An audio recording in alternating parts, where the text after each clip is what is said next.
नमस्कार, घटना चक्र बुक वीडियो के इस शैक्षणिक मंच पर आपका स्वागत है। हमारा उद्देश्य है ज्ञान को सरल, स्पष्ट और सुलभ रूप में आप तक पहुंचाना। आइए आरंभ करते हैं अध्ययन और सफलता की इस यात्रा को। चलिए आज निकलते हैं भारत के एक बहुत बड़े खजाने की खोज पर। अब ये कोई सोना चांदी वाला खजाना नहीं है, नहीं, ये वो दौलत है जो हमारी जमीन के ठीक नीचे छिपी हुई है, और सच पूछिए तो यही हमारे देश की तरक्की की असली बुनियाद है। तो सवाल सीधा सा है, आखिर भारत की जमीन के नीचे ऐसा क्या क्या छिपा है? वो कौन से रत्न हैं, कौन सी धातुएं हैं, और वो कौन से एनर्जी के सोर्स हैं जो इस पूरे देश को पावर देते हैं?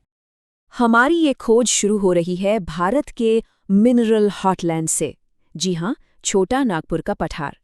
ये वो इलाका है जो झारखंड, पश्चिम बंगाल, छत्तीसगढ़ और ओडिशा तक फैला हुआ है, और इसने अपने अंदर खनिजों का एक बेशुमार खजाना समेट रखा है। अच्छा, तो हम बार बार खजाना बोल रहे हैं, पर यह है क्या चीज़?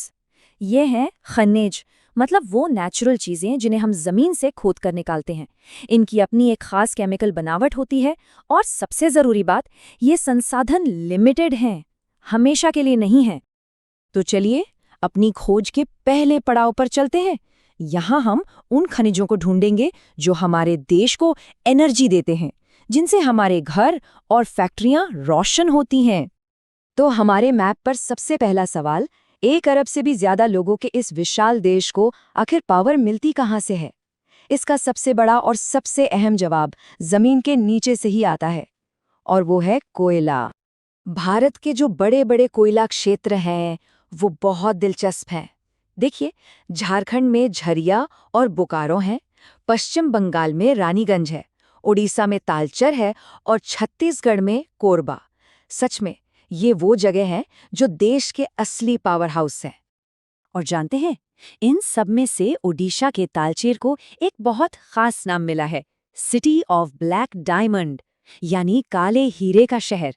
सोचिए जरा, ये नाम ही अपने आप में बता देता है कि कोयले की यहाँ कितनी ज्यादा अहमियत है। कोयले के बाद हमारी खोज का अगला पड़ाव है पेट्रोलियम। भारत के तेल की कहानी भी कोई नई नहीं है, काफी पुरानी है। 1901 में असम के डिगबोई में देश की पहली ऑयल रिफाइनरी लगी थी, और फिर एक बहुत बड़ा मोड़ आया 1974 में, जब मुंबई हाई की खोज हुई। समंदर के बीचों बीच तेल का एक बहुत बड़ा भंडार। अब हमारी कहानी में एक और दिलचस्प मोड़ आता है। ये खोज हमें ले जा रही है केरल के खूबसूरत समुद्री किनारों पर। लेकिन वहाँ क्यों? क्योंकि यहाँ की रेत में, जी हाँ, रेत में एक बहुत ही अनोखा एनर्जी का सोर्स छुपा है, और वो खजाना है मोनाजाइट सैंड। ये कोई मामूली रेत नहीं है। इसके अंदर थोरियम और यूरेनियम जैसे रेडियो एक्टिव तत्व होते हैं जो न्यूक्लियर एनर्जी के लिए बहुत ही ज्यादा जरूरी हैं। मतलब ये भविष्य की एनर्जी का एक बहुत बड़ा सोर्स है।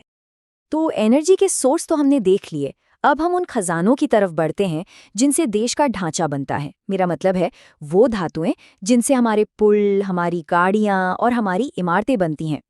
भारत में मेटल्स की माइनिंग के कुछ बहुत बड़े सेंटर्स हैं, जैसे कि छत्तीसगढ़ का बैलाडिला, जो अपने हाई क्वालिटी आयरन ओर के लिए जाना जाता है, और दूसरी तरफ है राजस्थान की खेतरी माइंस, जो सदियों से तांबे यानी कॉपर के लिए मशहूर हैं।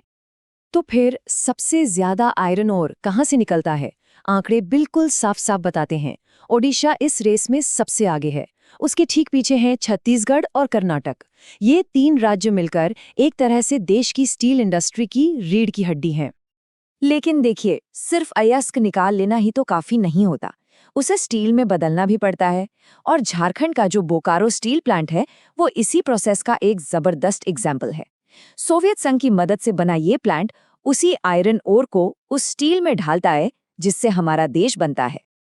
अब बात करते हैं एक कीमती धातु की, चांदी। इसकी कहानी बहुत सीधी सादी है। सोर्स है राजस्थान की जावर माइंस, और इसका नतीजा ये कि राजस्थान भारत का सबसे बड़ा सिल्वर प्रोड्यूसिंग स्टेट बन गया है।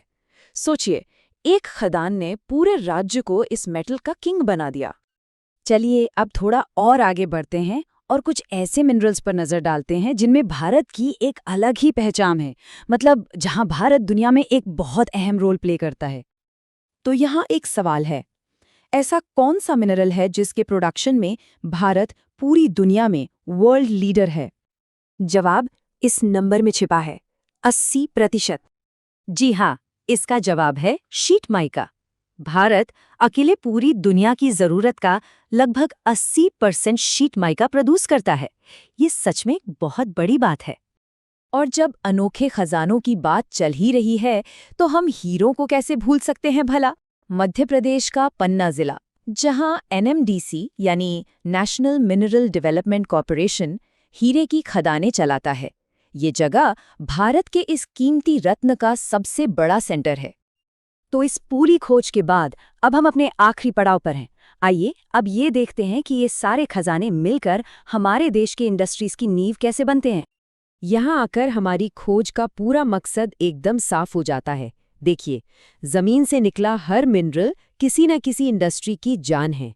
आयरन ओर से बोकारो में स्टील बनता है, कोरापुट के बॉक्साइट से नैल्को में एल्यूमिनियम बनता है, तालचेर का कोयला देश को बिजली देता है, तो फॉस्फेट नांगल में फर्टिलाइजर बनकर खेतों तक पहुंचता है।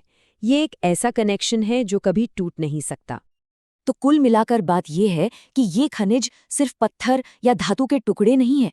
ये वो अदृश्य नींव है, वो इनविजिबल फाउंडेशन जिस पर हमारे देश की तरक्की की पूरी इमारत खड़ी है। यही इंडस्ट्रीज को रॉ मटेरियल देते हैं और ग्रोथ को रफ्तार। हमारी इस खोज ने ये तो एकदम साफ कर दिया है कि भारत नेचुरल वेल्थ के मामले में कितना अमीर है। लेकिन जैसा हमने बिल्कुल शुरू में कहा था, ये खजाना लिमिटेड है। तो आखिरी और सबसे ज़रूरी सवाल यही है कि हम इस अनमोल खजाने का इस्तेमाल इस तरह से कैसे करें कि आने वाली पीढ़ियों के लिए भी एक मजबूत और सस्टेनेबल भविष्य बन सके।